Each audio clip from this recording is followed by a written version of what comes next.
శ్రీమాత్రే నమః. అందరికీ శుభోదయం అండి.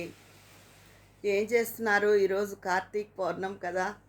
ఉపవాసాలు ఉండే వాళ్ళు ఉపవాసాలు ఉంటారు, నోములుండి వాళ్ళకి నోములు ఉంటాయి. రాత్రి ఎలాగా 365 ఒత్తులు వెలిగించుకుని ఎక్కువ దీపాలు అవి పెట్టుకుంటారు కదా. అయితే నాకు ఈరోజు కొంచెం పర్వాలేదండి. నిన్న మీరందరూ చాలామంది పేరు పేరున మీరు చూపించిన అభిమానానికి నిజంగా మనసు ఎంతో సంతృప్తితో నిండిపోయిందండి. ఇది తాగండి అక్క, ఈ జ్యూసులు తీసుకోండి, ఈ మందులు వేసుకోండి, ఈ ఇంజెక్షన్స్ చేయించుకోండి, రకరకాల మంది డైట్లో చెప్పారు. అమ్మ ఇలా చెయ్యండి, మేడం ఇలా చెయ్యండి, అలా అని చెప్పి చాలామంది అందరూ పేరు పేరున మీ అందరికీ ఇంకా నేను ఏం చెప్పాలో తెలియట్లేదు. థ్యాంక్స్ అన్నది చిన్న పదం అవుతుంది. నిష్ బన్ రక్త సంబంధమే అక్కర్లేదండి, ఇంత ప్రేమ మీరు చూపిస్తున్నారు. నిష్కల్మషమైన ఇలాంటి స్నేహం ఉంటే మనుషులకి నిజంగా చాలా శరీరంలో ఎనర్జీ వస్తుంది కదా. ఒకవేళ మీరు అందరూ చెప్పిన ధైర్యం, మీరందరూ చూపించిన ప్రేమ వల్లే ఈరోజు కొంచెం నయమేమో అనుకుంటున్నాను. నిజంగా చాలా సంతోషం అనిపించిందండి. మనసంతా ఎంతో సంతృప్తితో నిండిపోయింది. నిష్కల్మషమైన ప్రేమ కన్నా మనుషులకు కావాల్సింది ఏముందండి? ఒక ప్రేమ, ఆపేక్ష ఇలాంటివి ఉండాలి అంటే అందుకు రక్త సంబంధమే అక్కర్లేదు. మన అనుకున్న మనకి తెలియని మీరు నన్ను చూస్తారేమో కానీ నేను మిమ్మల్ని చూడను కదా ఎలా ఉంటారో. అయినా మీ అందరి మీద చాలా చెప్పలేనంత అభిమానం కలిగిందండి నాకు. ఇంతమంది ఇంత ఆరోగ్యం కోసం చెప్పారు కదా, ఏం చెయ్యాలో అన్నది చెప్పారు కదా అని చెప్పి నిజంగా మనసు అంతా సంతోషంతో నిండిపోయిందండి.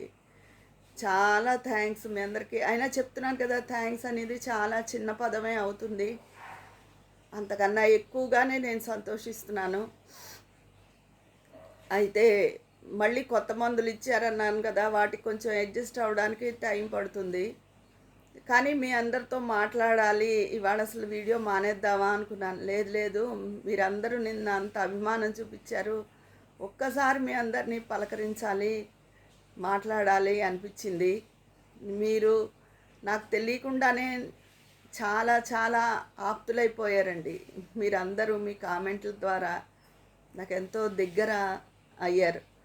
ఇంట్లో ఉండి నేను ఇంతమంది స్నేహితుల్ని సంపాదించుకోగలిగాను అన్నది నిజంగా నాకు ఎంతో ఒక రకంగా గర్వంగాను. గర్వం అంటే అహంకారంగా కాదు, అహంకారానికి ఇలాంటి సంతోషకరమైన గర్వానికి ఎప్పుడూ తేడా ఉంటుంది. సంతోషంగాను చెప్పానుగా, థ్యాంక్స్, సంతోషం ఇవన్నీ చిన్న పదాలు. ఇంకా అంతకన్నా ఎక్కువగా మీ అందరి మీద ప్రేమగా అనిపించిందండి. ఇంకేంటి సంగతులు? చెప్పాను కదా, ఉపవాసం ఇదివరకు ఎప్పుడు నేను చెప్తాను, ఉపవాసం ఉండగలిగిన వాళ్ళు ఉండండి తప్పకుండా. ఉండలేని వాళ్ళు, షుగర్లు, బీపీలు ఉన్నవాళ్ళు మీకు తగ్గగా ఆ విధంగా పూజ చేసుకోండి. మన పూజ, మన భక్తి ప్రధానమైనది. గుడికెళ్ళి చక్కగా అక్కడ వెలిగించుకోండి ఒత్తులు. నేను ఇదివరకు సత్యనారాయణ స్వామి గుడి ఉంది మా ఊళ్ళో, అక్కడికి వెళ్ళి అక్కడ వెలిగించి దాన్ని ఇలాగా దీపకళికలా పెడతారు, హారంలాగా అన్నమాట పెట్టేవారు.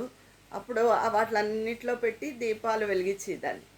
అయితే ఈ మధ్య వెళ్ళడం లేదు, 2 ఏళ్ళు పైనే అయిపోయింది వెళ్ళి. అంటే ఆ రోజు ఈయనకి కుదరకపోవడం, దూరం అది మాకు కొంచెం. నేను అప్పుడు ఈయనతో సంబంధం లేకుండా మాకు తెలిసిన ఆటో అబ్బాయి ఉండేవాడు, అతను తీసుకెళ్ళేవాడు జాగ్రత్తగా. ఆ అబ్బాయి కూడా ఇప్పుడు వెళ్ళిపోయాడు ఇక్కడి నుంచి, ఇక్కడ లేడు. దాంతో కుదరక నేను వెళ్ళడం లేదు, ఇంట్లోనే వెలిగించుకుంటాను. తులసమ్మ దగ్గర దేవుడి మందిరంలోనూ వెలిగించుకుంటాను. కార్తీక పౌర్ణమి నాడైతే అంత కుదరడం లేదు వెళ్ళడానికి. ఇదివరకు ఖచ్చితంగా వెళ్ళి అక్కడ హారంలాగా ఇలాగా తోరణంలా గుమ్మం దగ్గర పెడతారు, అక్కడ వెలిగించి దాన్ని చాలా సంవత్సరాలు. అది సంగతి అండి. మీరందరూ కూడా మీ ఇంటి దగ్గర ఉన్న శివాలయాలకి, ఏ ఆలయంలోనైనా వెలిగించవచ్చు, శివాలయంలో అని కాదు, విష్ణువాలయంలో అయినా వెలిగించవచ్చు. శివకేశవులకి భేదమే లేదని చెప్పాను కదా. మనకి ఇంటికి దగ్గరగా ఏది ఉంటే అది. అది కాకపోతే కార్తీక మాసం ఈశ్వరుడికి ప్రీతి అంటారు. కానీ కార్తీక దామోదరుడు అని విష్ణుమూర్తిని అంటాం కదా! మరి వనభోజనాలు, ఉసిరి చెట్టుకు పూజ ఇవన్నీ కూడా ఆ విష్ణు ప్రీతి కోసమే. శివకేశవులకి ఇద్దరికీ ఇష్టమైన మాసం కార్తీక మాసం. సత్యనారాయణ వ్రతాలు చేసుకుంటారు ఈ మాసంలో చాలామంది. ఇవన్నీ అందుకోసమే, ఆ భగవత్ ప్రీతి కోసమే. మనం కల్పించుకున్నవి ఈశ్వరుడు వేరు, విష్ణువు వేరు అని. అలా అసలు అలా ఉండదు. నేను ఇదివరకు ఒకసారి చెప్పాను, దేవీ భాగవతంలో ఉంటుంది.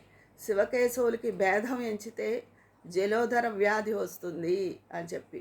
జలోదర వ్యాధి అంటే కడుపుకి నీరు పట్టి బాణ పొట్టలా అయిపోతుంది, వాళ్ళు ఎంతో కాలం ఉండరన్నమాట. అలాంటి వ్యాధి వస్తుందని రాసి ఉంటుంది. అందుకని శివకేశవులకి భేదం ఎంచకూడదు ఎప్పుడు, వాళ్ళిద్దరూ ఒకటే. అది అండి.